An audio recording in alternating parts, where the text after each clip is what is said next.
A la reina Isabel II, Madrid, Escúbels, Ibiza, 4 de diciembre de 1859. Señora, el presbítero don Francisco Palau, religioso de la Orden Descalza de Nuestra Señora del Carmen, reside en esta isla de Ibiza. A vuestra majestad con debido respeto expone que, como es público, en marzo de 1854 hubo en Barcelona una especie de motín, el que, según han demostrado posteriormente los hechos, no reconocía otra causa ni tenía otro foco que ciertas pendencias y disidencias entre fabricantes y trabajadores. El excelentísimo señor don Ramón de la Rocha, capitán general del Principado de Cataluña, sorprendido por informes falsos, atribuyó a la parte religiosa esa revolución y suprimió la escuela de la virtud, siendo la causa de esta supresión una infamia. En la justificación mediaron con el señor alcalde corregidor y su excelentísimo el general contestaciones desagradables, y de ellas resultó el destierro de su director a esta isla de Ibiza. Venida la Revolución de Julio, en el mismo año, fueron concedidas por el Ministerio amplísimas amnistías a favor de los confinados políticos, y si bien el recurrente no necesitaba de ellas por creerse inocente, no obstante el señor gobernador militar de esta plaza le libró pasaporte y el señor alcalde cédula de vecindad. Estos documentos aún están en poder del exponente y en fuerza de ellos se creía tan libre para viajar como los demás españoles conciudadanos. Usó no obstante de esta libertad una sola vez y fue para ir a la capital de estas Islas Baleares.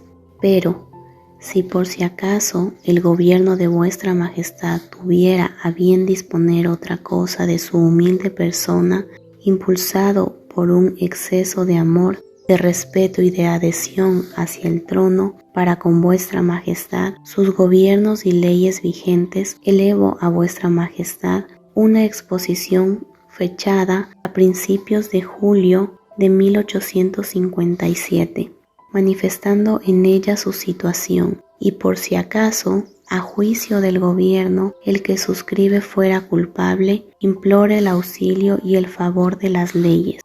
Pasaron 6 meses sin contestación.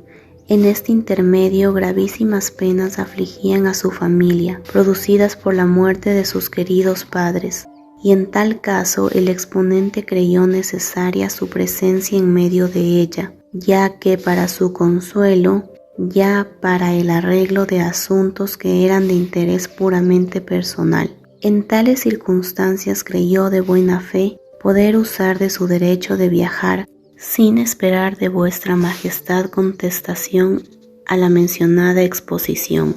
No la esperó porque no pensaba recibirla. Al contrario, creía que el gobierno de vuestra majestad daba con su silencio por muerta y olvidada una causa tan vieja, y temía haber molestado la atención de vuestra majestad sin causa suficientemente grave. Si en este su proceder cometió alguna falta, fue muy involuntaria y de imprevisión, pues que el recurrente puede atestar y atesta que tanto entonces como ahora y siempre ha estado y está dispuesto a respetar y obedecer las órdenes de vuestra majestad y de cuantas autoridades la representen.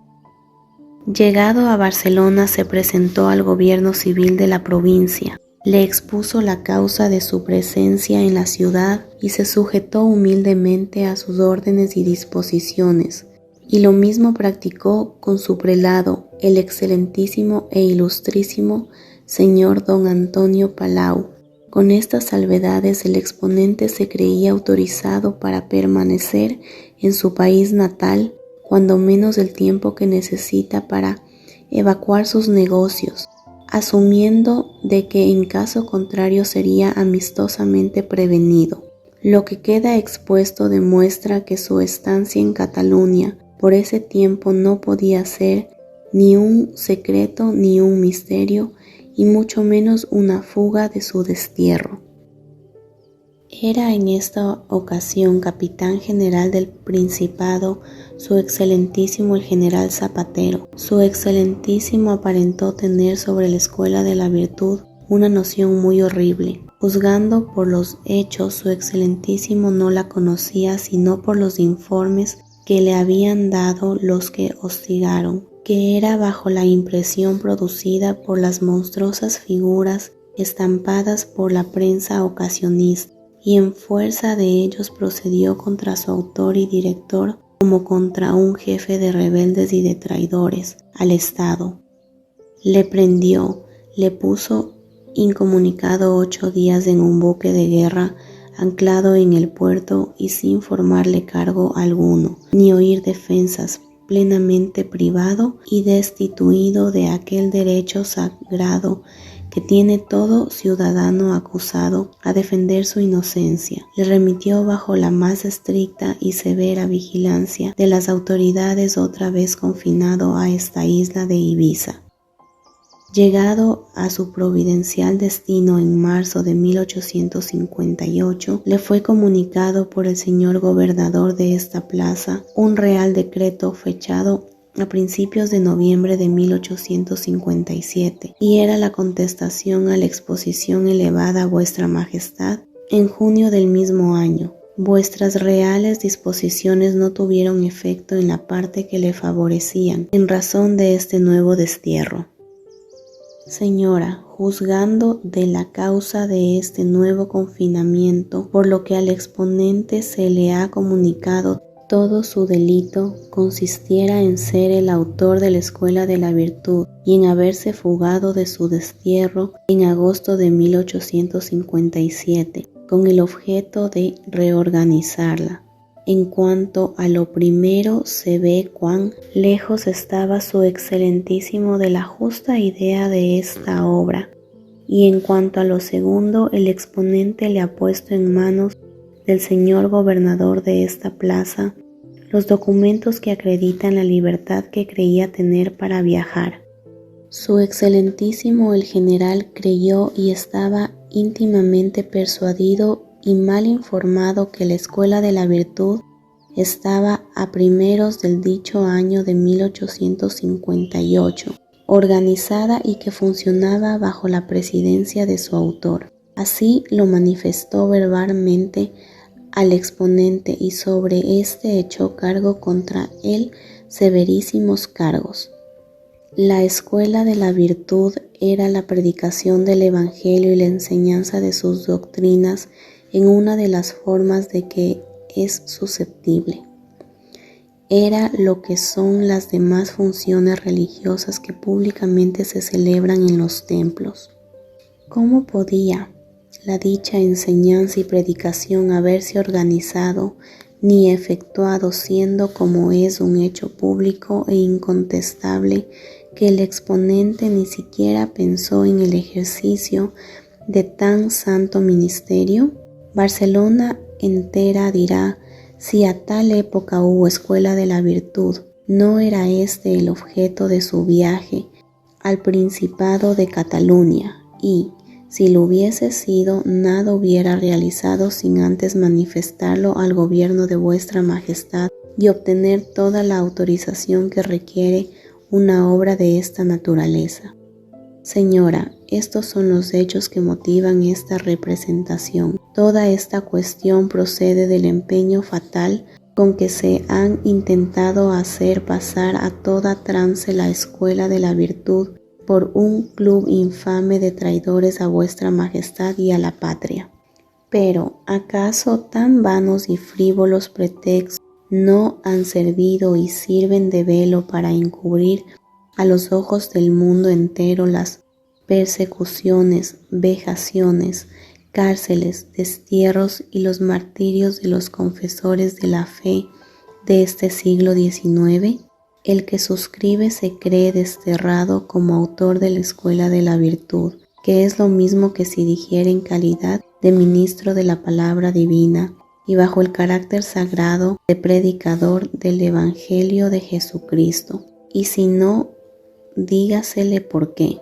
Y si le formaliza la causa, hallará el tribunal este y no otra, que se le manifieste ese crimen que le ha merecido 6 años de aislamiento y destierro. Señora, esta cárcel, este aislamiento, este destierro, esta muerte pública y moral, esta persecución, en fin, mirada por quien la sufre en la parte que afecta sus intereses espirituales, personales e individuales, lo confiesa franca y lealmente. Les son honorables, pues qué honor suyo es sufrir por el santo nombre de Dios.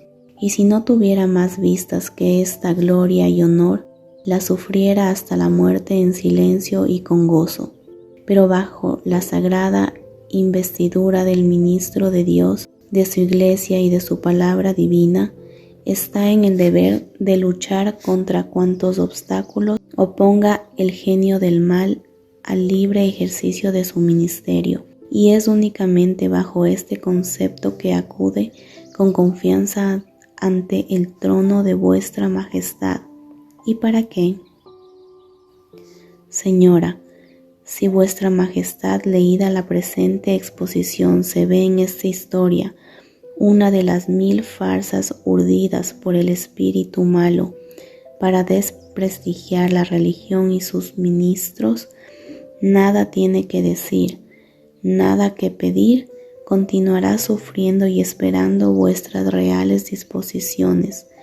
Las que creen no tolerarán jamás juegos tan infames, ni que haya en los dominios de vuestra majestad un sacerdote desterrado como tal. Pero si vuestra majestad toma en serio y cree fundadas las acusaciones gravísimas que pesan contra el exponente, fiado en el testimonio es de su buena conciencia. Súplica sea su causa juzgada según las leyes vigentes. Invoca aquel derecho sagrado que en países cultos no se niega ni al más vil facineroso. Tal es el que asiste al exponente para defender ante los tribunales de la justicia su propia existencia, su honor, su buen nombre y su libertad. Señora, en vista de la naturaleza de las acriminaciones de que el exponente es objeto, dígnese vuestra majestad aceptar esta representación como una muestra inequívoca de su lealtad y fidelidad para con vuestra majestad y su augusta y real familia, hacia el trono, gobiernos e instituciones. Dios guarde muchos años a vuestra majestad. Francisco Palau y Quer, presbítero.